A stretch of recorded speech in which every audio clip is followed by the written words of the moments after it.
Hello, everyone, and welcome to this session on remote control of mechanical ventilation, a COVID-19 ICU perspective.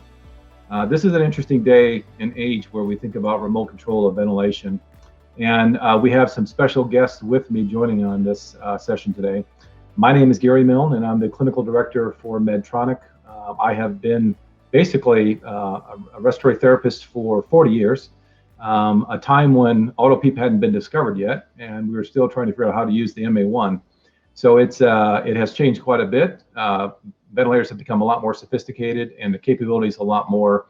And as we think about what clinicians need, we try to respond to those things, and we partner with those hospitals.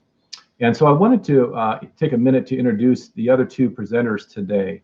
One of them is Dr. Michelle Prickett. She is both the medical director and the associate professor at Northwestern University. And she's been working with the COVID patient and looking at multidisciplinary approaches on the COVID patient, as well as different ventilator strategies. And then also joining us is Dr. Taylor Poor, who's in the pulmonary and critical care. He's a pulmonary and critical care fellow, third-year fellow in the Division of Pulmonary and Critical Care Medicine at Northwestern as well in Chicago. He completed his medical school graduate and his residency training at Northwestern. And so we've brought them together because they are really the bedside caregivers who have really kind of looked at this application and the need for this application. And we want you to hear directly from them what their experience is. And so that's kind of how the session will go. As you have any questions, once again, make sure you submit those questions in, and we'll take some time at the end to answer those questions. So I'm going to go ahead and start it off. And I'm first going to just talk about, what really got this thing going. And really, it was a physician at Northwestern who reached out to me and said, hey, we've got a disaster going on here. We're running out of PPE. We really don't have the bandwidth to spend that much time going in and out of the rooms all day long. We need some type of remote control. And so our engineers, I called our engineers and said, we've got a real problem here, something we need to really solve quickly. And with the help of Northwestern, we were able to get some software put together within weeks, which they then became one of our beta sites to test it and give us feedback on a daily basis for what we need to improve. So first, we're going to spend 15 minutes kind of looking, or a few minutes looking more at what that system looks like. And then we're going to hear from both Michelle and Taylor after that. So with that, I'm going to go ahead and put the slides up, and we'll move forward. So I'm going to share my screen.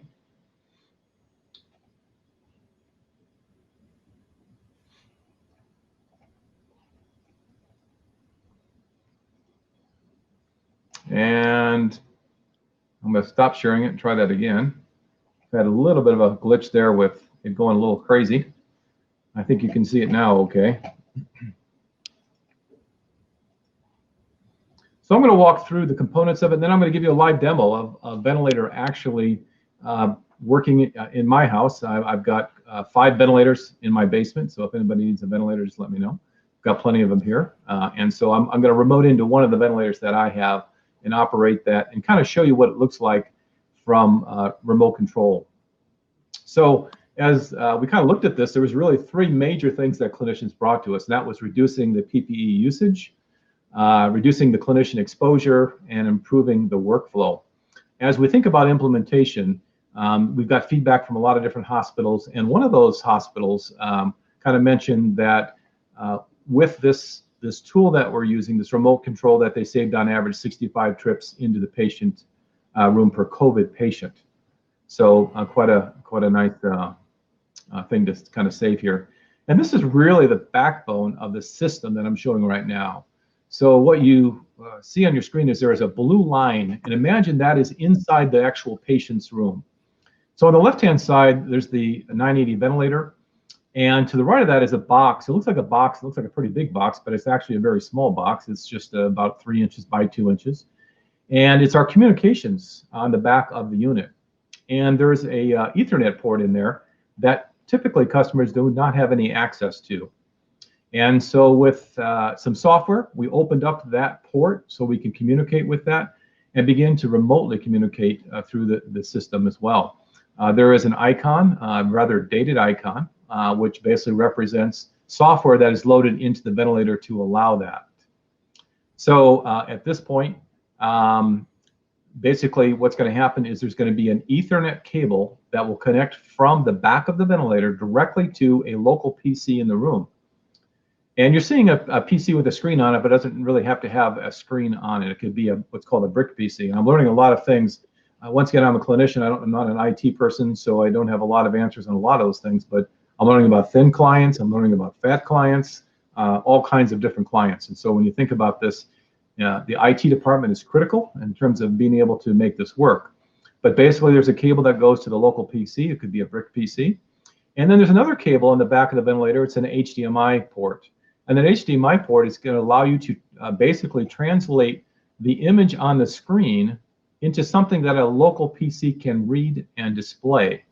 Typically, HDMIs don't go into a regular PC. They can be shown on TV and stuff like that, but it doesn't normally show on the screen. And then we're going to go ahead and we created some what's called OmniTool software, which is placed on the computer inside the room.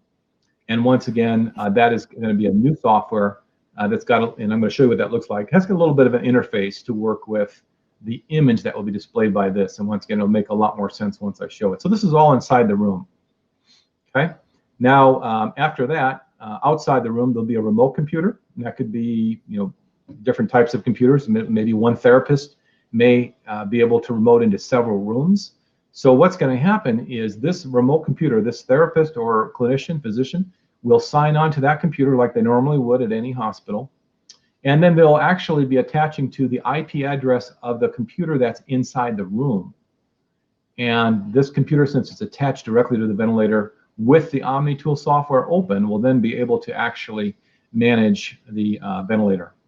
So that's basically the setup and the equipment that's needed to do this type of process of remote control. If I were to kind of look at this, so this is basically the back of the ventilator. That's what looked like a box, pretty small. There's the Ethernet cable and there's the HDMI cable. And it comes out, and let's just say I have a laptop. On one side, there's a screen capture device that plugs in on one side. And then on the other side, we have a little adapter so that that Ethernet port doesn't have to take up the normal Ethernet port, but rather takes up a USB port. So those are the two connections for the laptop, the local PC that is in the room. In terms of the minimum architecture that's needed with these, you need to have a Windows 10. Part of this is that remoting in part. You probably all have experience where you had a problem with the computer. Maybe some of you haven't, but probably most. And IT needs to remote into your computer. And so they look up your IP address and say, what's this and what's that? And lo and behold, they're remoted into your computer and they're actually working on your computer. That's the same process that we have here. We're remoting into another computer. It's not brain surgery, but it's not easy for a clinician to figure that part out. So that's why IT is very important. So beyond the Windows 10, it needs to also have basically a Ethernet or a USB adapter port, and then a secondary USB port as well. I mentioned the screen capture device. So this is an example of a screen capture device, and we'll be using that today. There are some that are a little pricier, and once again, it just translates the image into something that a computer can read, as well as StarTech also makes one a lot cheaper at around $183. So let's go ahead and let's look and see what that looks like. So I'm going to stop sharing for a second, and I'm going to grab my other screen. Pop that down for a second. Okay. Go back to number 3 here. And it's doing the flicker again. Sorry about that. That's going to cause some problems there. All right. All right, you should see it now. So all I'm going to do is I'm going to open up what they would do in the hospital. I'm going to open up a couple of the softwares. One is the EpiFan tool. That's that screen capture device. And it's showing a ventilator actually ventilating right now. So imagine this, what you can see in a computer outside the room. So that's that part of it. Now, how do I control it? I'm going to open up the other software, just a simple software, and you can see it on the screen now. And so basically, once I have these open, I'm going to go up to the connect button on the top of the right screen. On the left side, there's a connect button. And I'm just going to hit connect. And it may be hard to see it, but there's a serial number associated with it on the right-hand side. So now I know which ventilator I'm actually connected to. And as I go down to the lower screens, you'll notice that there's an arrow on the left-hand side and on the right-hand side. And so in this particular case, I'm going to be watching that left-hand arrow, and I'm going to take it down to a parameter. And let's just say I want to change the respiratory rate. I can left mouse click it, and then I can scroll and change the rate. Once again, I'm going to always watch that left mouse for right now, and then press accept. So that's how simple it is to make a rate change. If I want to change anything, including the graphics, I can just grab them, and I can change the graphics real easily. If I want to do anything on the top, I can change what I'm displaying on the top. Any type of mode changes, I can simply go up, and I can change the mode if I want to change the modes. So you can initiate weaning. Some people have initiated weaning, multiple things on there. And so if I want to, let's say I want to do something else, one of the quick buttons that is below this screen here. So I can't go below it. And so I'm going to focus now on the right-hand screen and on the top of it. So on the top of the right-hand screen, you'll see some icons that are basically on the ventilator. And the first one, for example, is the alarm silence. So I can hit the alarm silence, and I can reset the alarm silence. The next one is compliance is a big thing to monitor today. So if I just touch that button with the left mouse hand button, you'll notice on the left screen, it initiates the respiratory mechanics maneuver. And so you can be outside the room, and it's like, I wonder how we're doing. We changed the PEEP on the patient. I want to see if that was the right thing to do. What's going on with the compliance? Is this a high compliance, low compliance patient? And you can monitor it very quickly by doing that. So I'll close that down. So that is really what it looks like in terms of the remote monitoring of what would be on a screen if you were to think about remoting into the patient. Of course, you can do pretty much everything except put that patient on standby. You can't do that outside the room. But identifying whatever you want to identify and stuff like that. I can even tell what things stand for if I want. Get more information. So quite a few things. So I'm going to close those down and go back to the PowerPoint here.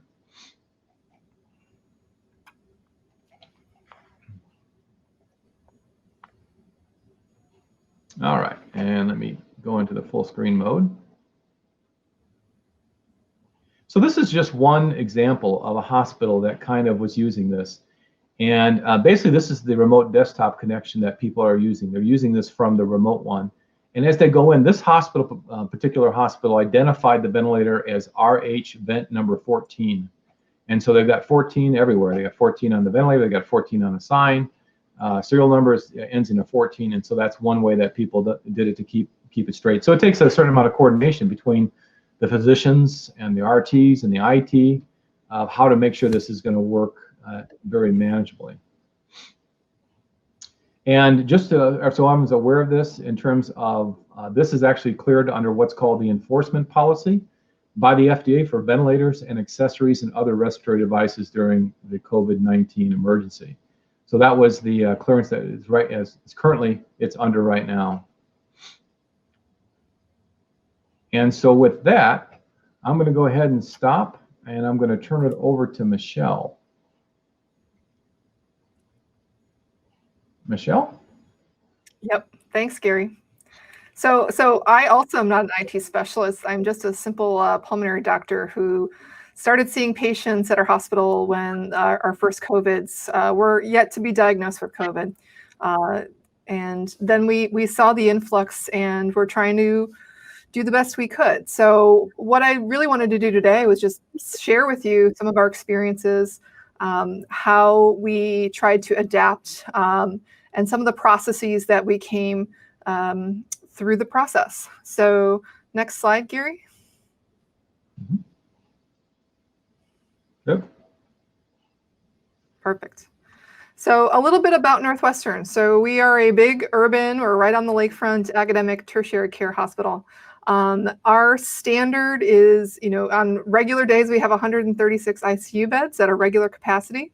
And our medical ICU averages about 36 beds. So in the pre-COVID times, we staffed about 140 adult respiratory therapists, and they performed all of our vent adjustments, all of our RT procedures in the ICUs.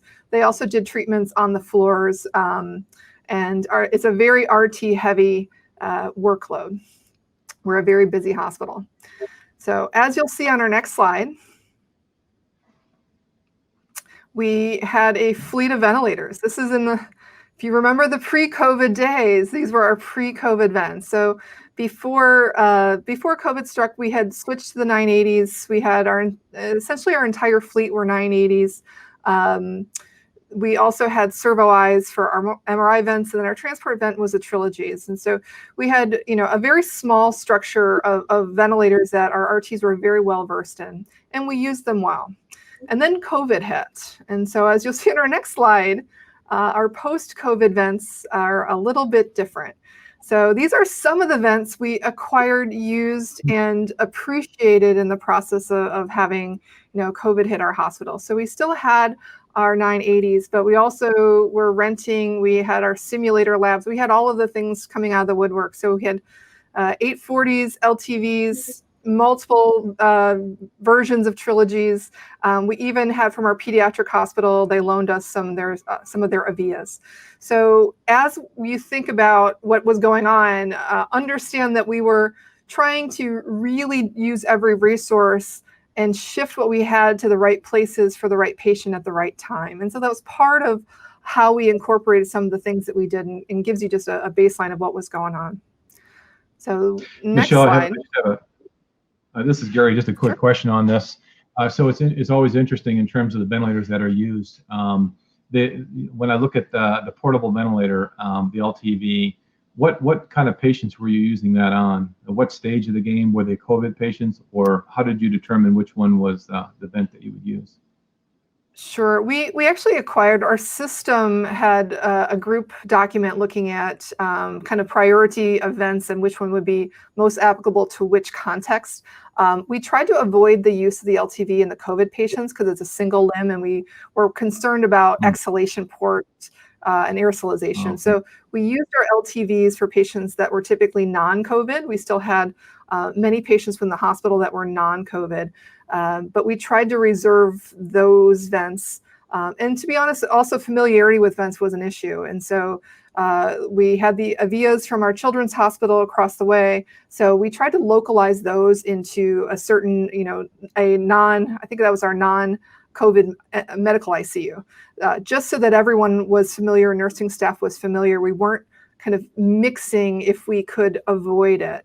But we certainly looked at which would be the right vent for the right patient for the right time, and tried to look at our disposables as well, because that was a challenge at the time, if anyone recalls, getting filters, getting tubes. But certainly it's a great question, Gary, and we tried to reserve our highest pressured vents and most controlling vents to our most critically ill patients. Okay, thank you. Yeah, it's a really interesting topic. In March, I had several different calls with many people, and one of them was Elon Musk, and it was like, they want, I'm thinking, if I say something wrong tomorrow, it'll be tweeted and I'll be dead meat. And it was really the same kind of question that you just answered. How do you figure out?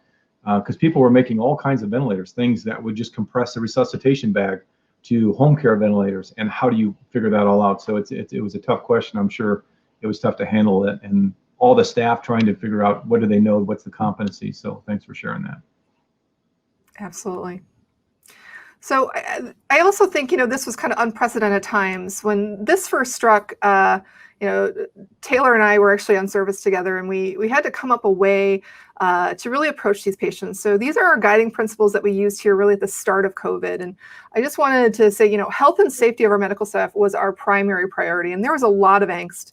And it was one of the big reasons we really wanted to look at all possible ways to keep people outside of the room as much as possible and reduce their exposure.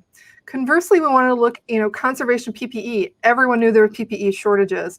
And so having people go back in and out of rooms to do simple things or to make adjustments was a concern. And so conserving our PPE to ensure, again, for safety, we had adequate supply. We also look to minimize our treatments to only those really necessary to impact management. And that's a harder question, and something that we continuously reevaluated to see what are the most important treatments, how do we do them effectively, how do we bundle them so that we have the same, one person going in potentially to do additional procedures, and that was our consideration.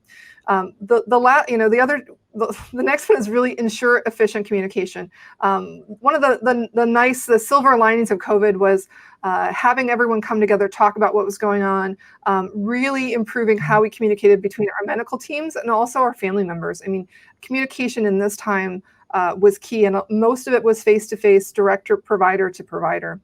And then doing our proactive assessments. What did we anticipate was going to happen? Would we anticipate additional vent use? Are we anticipating intubation, extubation? How many vents? Where should we have them located?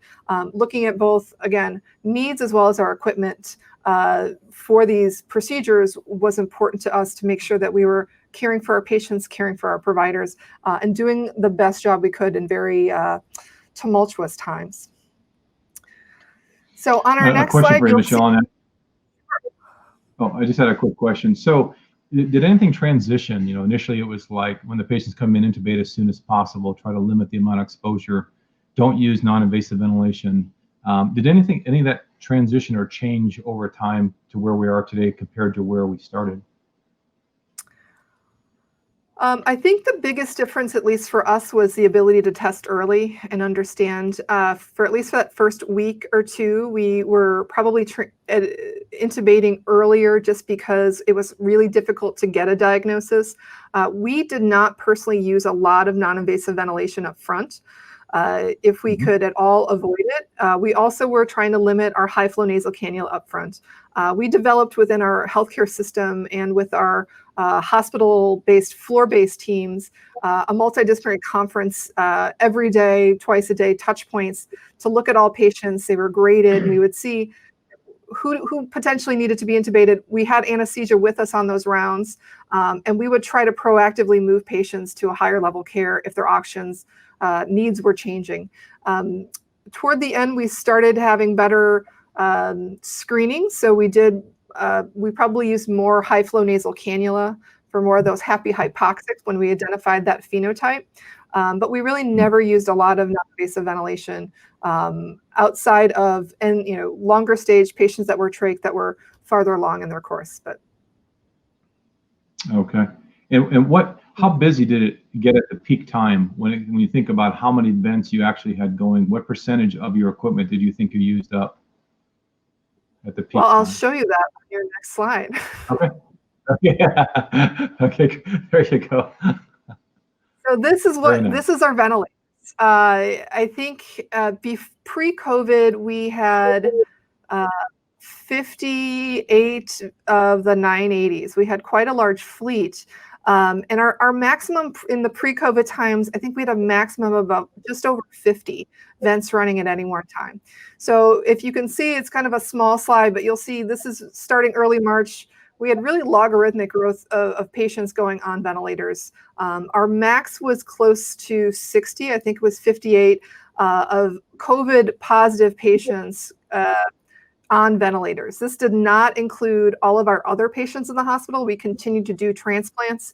We continued to do surgeries as able. Elective surgeries were canceled, but all emergent surgeries and obviously our other medical ICU and cardiovascular units, neurological units were all running at the same time. So our maximum for the hospital was 90 ventilators running at once.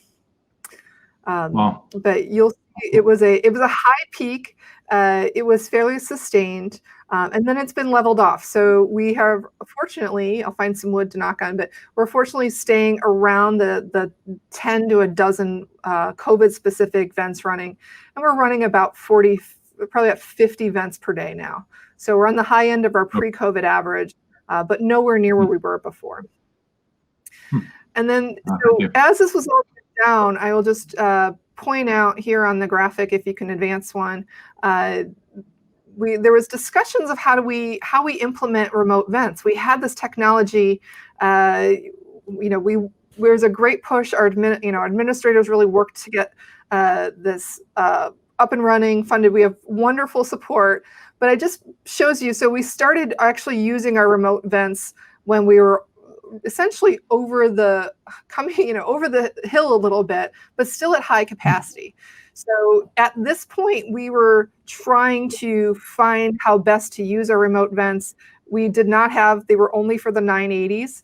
So we did not actually have all the 980s exclusive to the COVID patients. We tried to, but as you can imagine, when you're running out of our primary vents and having to look to see what's the best use, we also looked at anesthesia equipment. We only tested that. We didn't have to employ that, but it was one of the strategies that, we were this in the time that we started this, it was a little hairy is all I have to say. So giving that context to what I'll talk about, which is our process and what we've learned in the weeks and months to come. Okay. So all right, for the next slide, I'll talk about our process. So when we looked at remote ventilator monitoring, my respiratory therapists or directors, we all sat down and said, what are we going to use this for? We have this wonderful gift. It's going to help us to not have to directly go inside a patient's room, but let's really sit down and think about how we're going to look at this, why we're going to have it. So what we decided to say was, we want to look at what it can do. So it can really increase the RT efficiency with ventilated patients. So they don't have to be directly, we don't have to walk from room A to room B just to look at the monitor. It can certainly, we wanted to use it to decrease our exposure for our ITs to our COVID-19 patients. We have a very large active hospital and a very small number of RTs. And then again, decreasing PPE usage. So this was really the key as we were thinking about this, monitoring the benefits was on our minds. But we also needed to understand that the culture of RTs and what we needed to get done. And it wasn't going to be, simply, well, we'll just switch it all remote and we'll go there. There was a lot of discussion about how much bedside activity is the right amount. How should we look at? And so look at what's best use. So we're still asking our RTs, we wanted them to still round to the patient's bedside every 6 hours. So twice per shift at minimum, and complete their assessments, do all their equipment checks, do their treatments, and then to verify that all the emergency supplies were available. So again, this was a tool to help us craft where we needed to be. It wasn't a substitute for doing everything remotely. And I think that was important because our RTs, just like every RT, likes to be bedside. We like to look, we like to see patients, how they're breathing, how they're doing, not just what the machine is showing us. And so I think that was part of the discussion about how we implement this process. So then we developed a process map, as we'll see on our next slide. And this is so we wanted to have our remote process map. And this is really hard to read, but I'll walk you through it.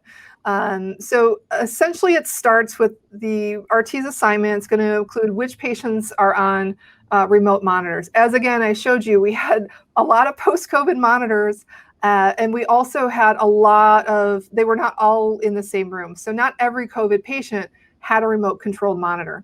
In the process of getting started, we were also pulling our vents out of rooms or outfitting them with the computer devices and all the other software and then bringing them back. And that process took probably about 2 hours per vent. And so it took several days to get all of our vents outfitted. And also, we did not have them all in the direct patient care at the time. So as RTs arrived for their shift, especially in the COVID units, we would know which of the vents we're monitoring. Then they're going to go to report. At report, they're going to figure out the location of the laptop. So each RT in a COVID unit would have their own laptop on a stand that was theirs for the entire shift. So then we decided that first rounds should really be without remote monitoring. So the first round really was going to focus on the patient. What's the patient doing? Going in, doing their standard of care, making sure while they're in there, they're really not thinking about all these new IT issues. They're really making sure they're putting hands on the patients, really understanding that first round, what was going to happen. After they completed the first round of their patients, which was at times around 7 to 8 patients, if I recall correctly, then they would go and get the laptop. So after they've seen it, they've done their first treatments, they have done their first assessments, then they would get the laptop. And then they would actually walk outside the rooms, and they would, just like Gary showed, they would hook up each patient to one laptop, and then they would ensure that that vent was appropriately hooked up to the laptop. And so we did a quick test to confirm, and that test was literally standing outside. All of our rooms have they have glass doors, and so we could see the vent from being outside the room. So they would connect remotely from the outside the room, and then they would physically watch a titration of an oxygen, just one up, one down. And so we made sure that we had right room to right vent on our laptop, and that we ensured that we were titrating what we thought we were when we were standing and able to physically look at the patient. So they completed all these steps for all the patients on their list that were remote eligible, I'll say.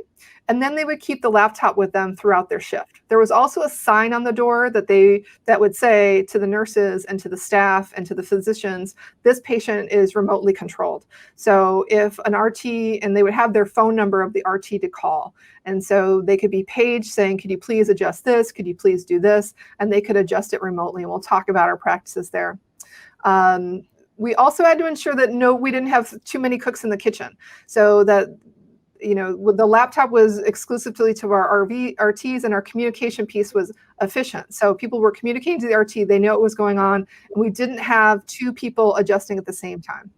And then really it ended at the shift end. So after the shift was ended, we didn't want to have those vents remotely controlled for an eternity. So we unlogged them off, and we put that laptop computer back in the equipment room, so that we can ensure that, again, no one was logging in, having a different remote. We did not want to cause patient harm.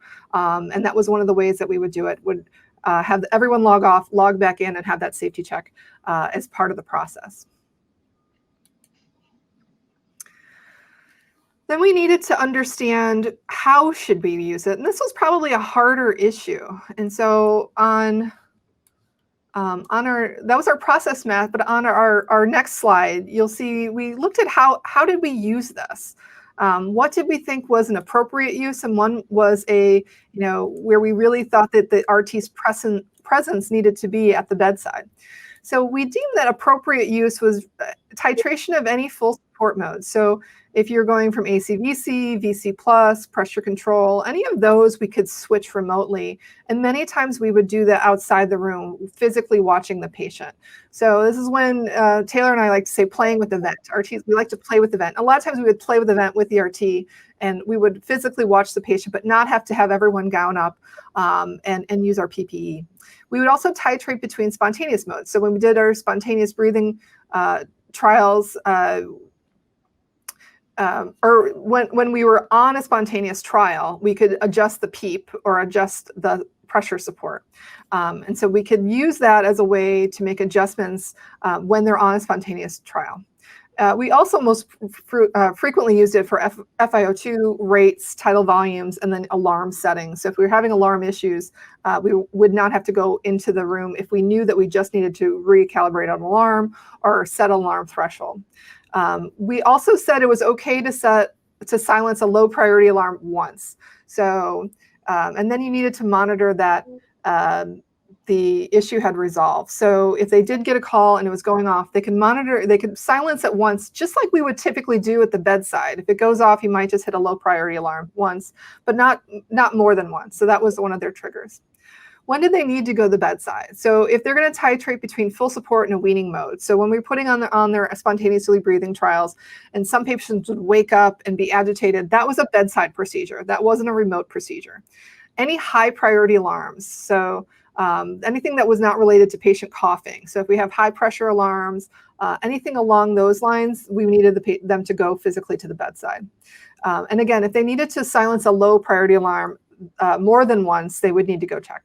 And then we also have, a fairly heavy ECMO program, and I think we had about a dozen ECMO, COVID-specific ECMO patients at once. All of those, because of the need to really look at the ECMO circuit and the vent, all of those were deemed to have RT presence at the bedside, were not remote adjusted patients. But as you can see, this was really a team effort, and it really required a lot of communication, and it changed how we looked when we practiced medicine. So on my next slide, it's really talking about how things looked and who did that. And so I wanted to just turn this over. So I was on the administrative side for most of it and then work nights, but it was really the bedside contributors. And so Dr. Poor, I think, is going to talk to us about what the real life, how this worked in the real life. And that's probably the most that we want to hear. And so Taylor, I'm going to turn it over to you. Thanks, Michelle. Sorry, I rearranged some of the slides at the very end.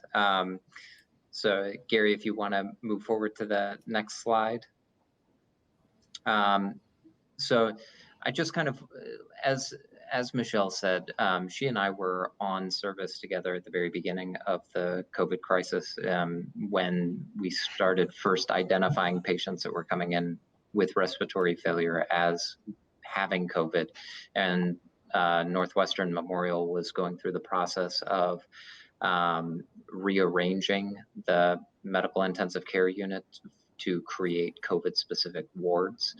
And, you know, we didn't know which direction things were going. We knew it was going to get bad, but we didn't know how bad it was going to get. And so there were a lot of changes that were happening on the fly.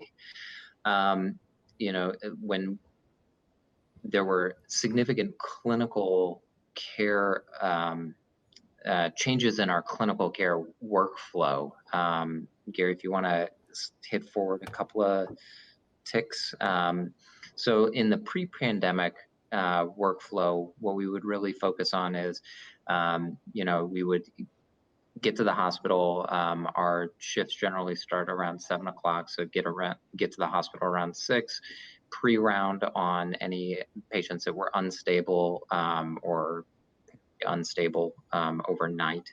Then we would round as a large group with an emphasis on a multidisciplinary team. There's the attending, the fellow, the residents, medical students.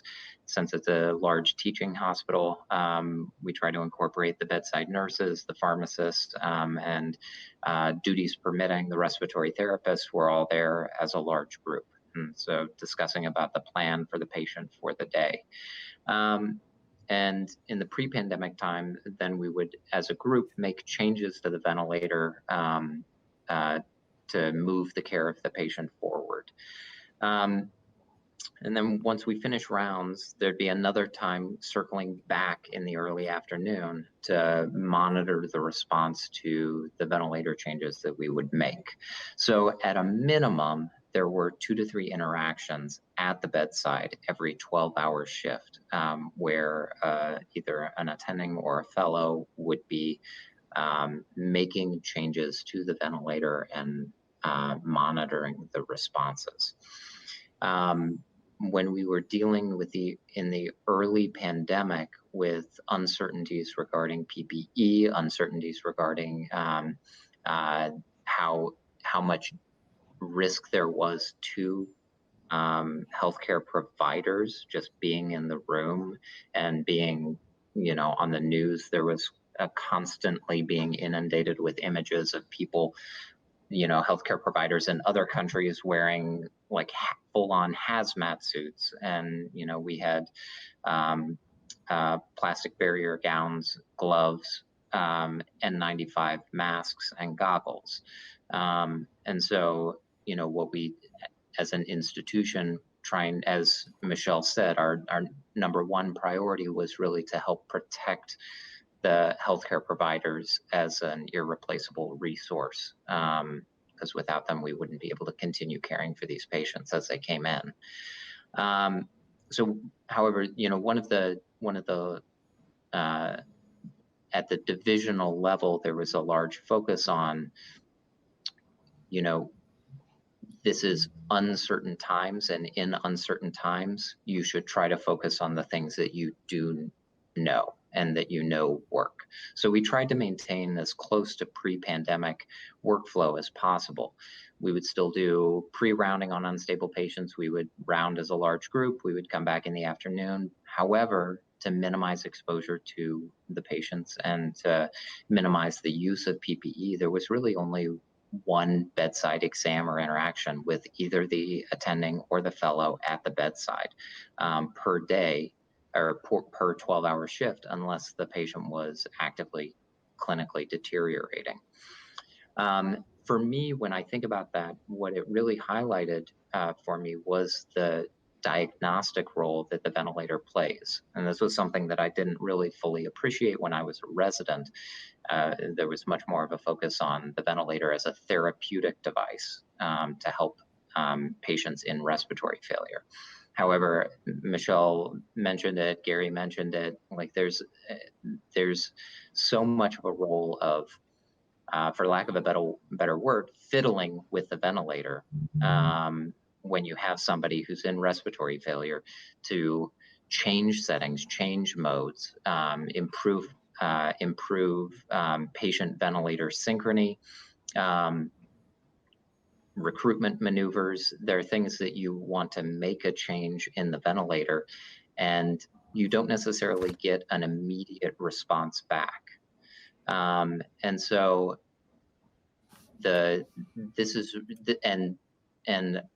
I really felt like the remote access and the remote monitoring and when it came about, the remote control really helped kind of restore some of that pre-pandemic ventilator, like diagnostic fiddling with, where you had the ability to make a change, like say if you wanted to increase the PEEP, try to recruit a little more lung, and you're not going to see an immediate response, and you need to come back in an hour and see whether or not you have actually recruited lung. And if we didn't have that remote access or remote control, then that was going to be a minimum of 2 to 3 sets of PPE that were used and wasted.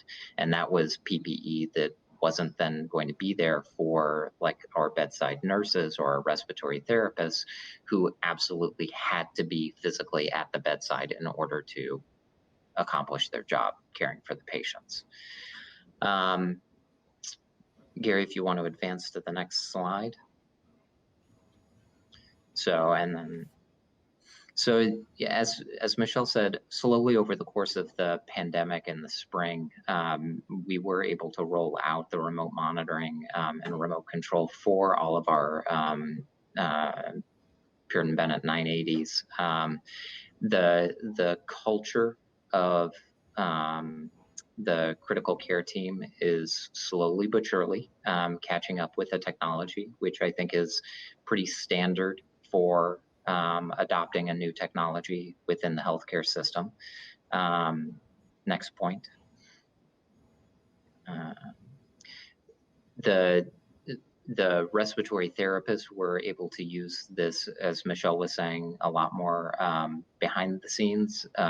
In my personal experience in using it clinically, it was most frequently used in that period immediately after rounds, to where you have the opportunity to enact some of the changes that you discussed on rounds and spend some time tweaking things. I think that especially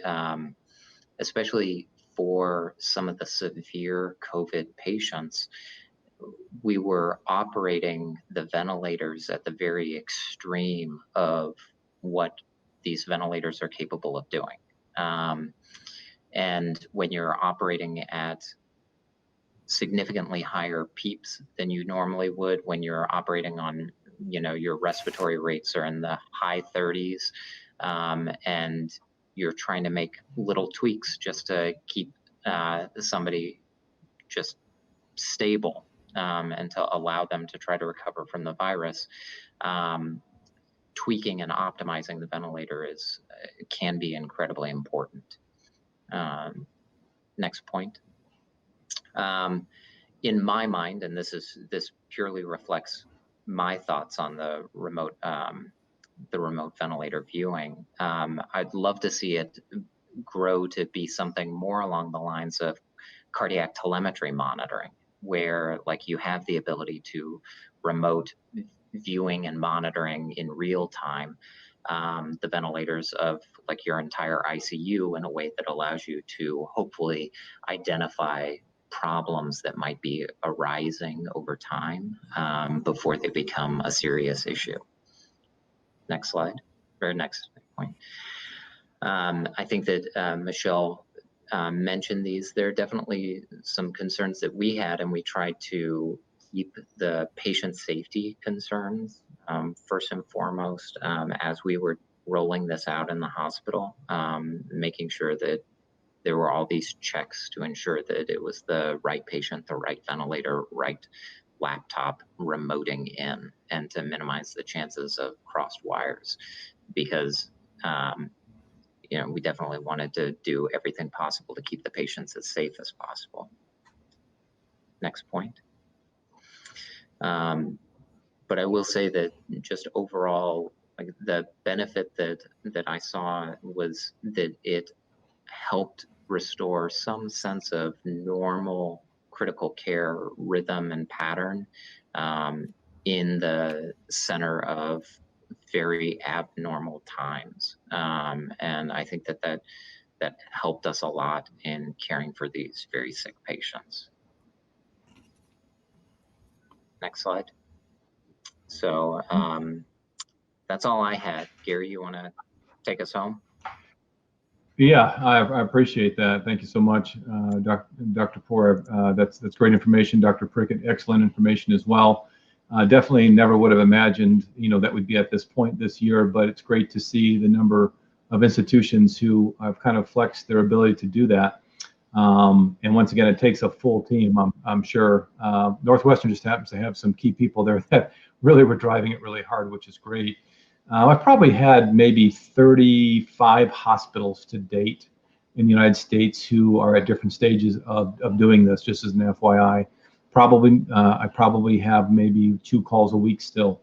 So people are still very interested in all different steps of the process, getting that first ventilator going. And even I'm actually out of Colorado, we're getting a spike here again. So we don't know what it's going to kind of hold for the rest of this year, but it sounds like, at least at Northwestern, you're pretty well prepared. I think, what's the total number of ventilators you have that are upgraded to this remote capability? I believe it's all of the current ones that we have. I think it's about 50. About 50. Okay, great. Level tire. Sorry, thought I had that off. And then, Gary, we have an audience question. Yes. An audience question was directed at me. Did I feel like I was more in control by being able to make more frequent vent changes in the sickest patients? Yes, I would definitely say that definitely helped maintain a sense of control in very uncertain, scary times. Again, like I said, there was one of our guiding principles specifically at Northwestern was that we wanted to really focus on in the absence of good data to guide our management decisions, focus on the things that we did know and we did have control over in dealing with viral pneumonia and ARDS. And that involved things, like I said, operating these ventilators at the very edges of what they are designed to do. We were using high PEEP, we were using low tidal volume ventilation strategies, proning, neuromuscular blockade, and sometimes we had to make little tiny tweaks because there weren't the margins to make larger changes. And being able to make those, having the freedom to be able to make those changes without feeling, even if there's just the tiniest bit of guilt about using a set of PPE to make a tiny change and then having to use another set of PPE to undo the change that you just did. And you know that if it comes down to it, you just took PPE away from one of your bedside nurses, like that gave me a better sense, it made me feel better about caring for these patients as part of a team. I would also add to that, Taylor, that the use of the remote control did not preclude the bedside manipulation of the ventilator. So when a ventilator was activated for remote control use, if you had a declining patient, by all means, we got gowned up, we went to the bedside, and we adjusted that physical ventilator to what we needed to do in real time.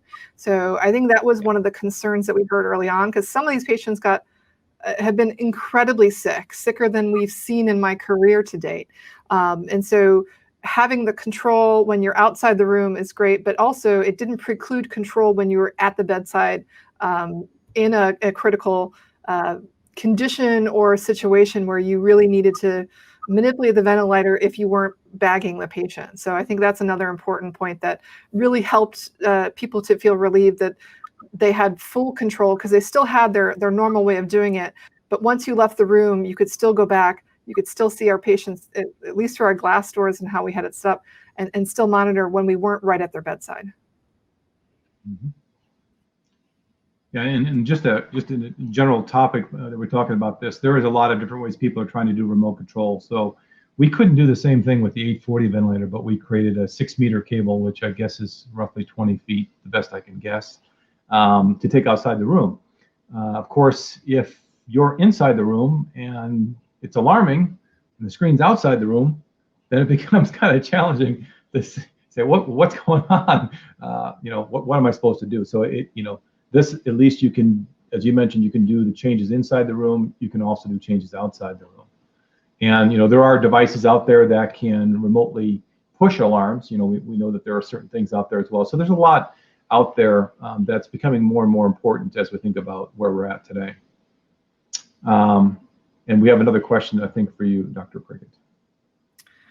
So sure, how did a clear process for implementation relate to patient and staff safety? So again, I think safety has always been and continues to be our #1 priority. And so the process is really, we didn't want to have too many cooks in the kitchen. We didn't want to have people one hand not knowing what the other one was doing. And again, the ensuring the safety issue for us was twofold. It was ensuring we had the right patient. We were doing adjustments on the patient that we thought that we were making the adjustment on. And so part of our process map was to have those assurances by checking and double checking. And then, so from a staff safety, it was not having, making sure that the staff did not have to go in for these small adjustments, and that they still had the capacity to do things as they normally would, but they had the alternative to do it outside without requiring PPE. And for sometimes it was just a really quick adjustment, but having a process and outlining how we thought it should be done really gave everyone a baseline approach to it. And when you're dealing with everything new, it's really helpful to have a process and have an outline and have guidance, and then have support. And so our respiratory therapists, we actually had a lot of agency that supported us as well. So we have education coordinators. They fed back to not only to myself as medical director, our RT managers, but we also had a direct line to Medtronic, our partner here in anesthesia. Also was helpful if we had any glitches. It was a group effort, and it really was, the process was the key to the safety, if that helps.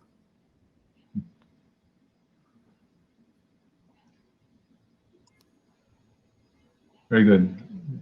And Dr. Poor, I think there's a question for you.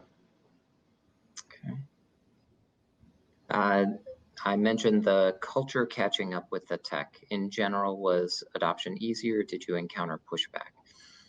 I don't think that it wasn't necessarily pushback in the sense that there was resistance to the new technology. I think that in general, it was just that it was an entirely new way of interacting with the ventilators, which in the midst of a global pandemic made some people less comfortable than others. And so, that I would say that was actually one of the areas where the fellows were helpful, being maybe a little bit more familiar with some of the more advanced technology.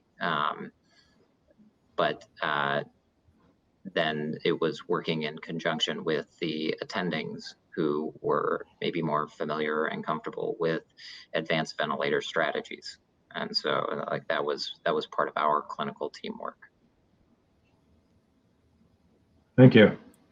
And we've asked Northwestern and other accounts quite a bit, is what's the biggest value of the monitoring versus the remote control? And it seemed like people tend to fall 50-50. So they spend 50% of the time just monitoring, okay, what happened with the change that I made on PEEP?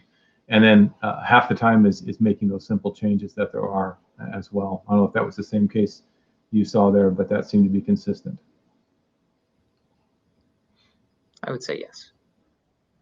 Okay. Mm-hmm.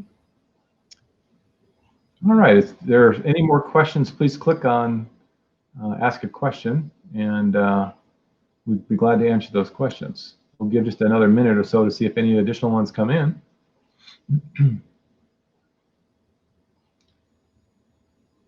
Yeah, it was interesting. The first ventilator we ever tried to remote control, and we had the setup remote. The remote computer was in California, and the ventilator was in Boston.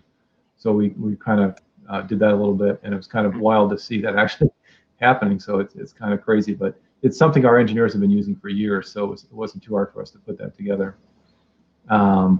Okay, so question for other hospitals considering remote control of ventilation, what advice do you have for them? And I'll just open it up to either one of you to answer that question.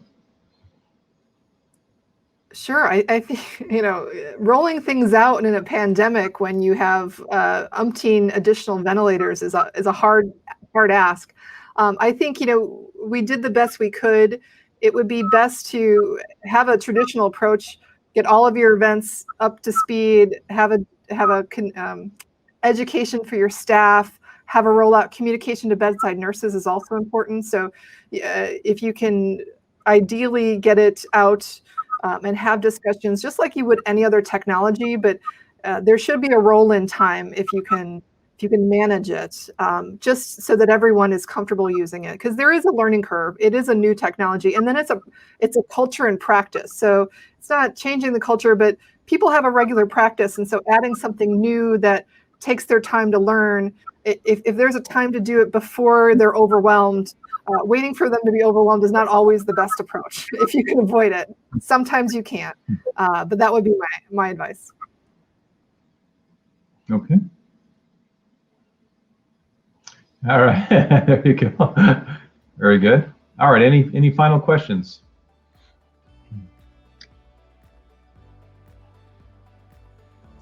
Okay. All right, well, I appreciate everyone joining, and once again, thank you so much, Dr. Prickett and Dr. Poor, for joining us today and sharing your experience on there. Very, very helpful, and I know everyone that will benefit from this, especially since we don't seem to be getting out of this crisis for a while. So thank you so much for your time. Thank you everyone who joined us today as well. Thank you, everyone. Thank you. Thank you.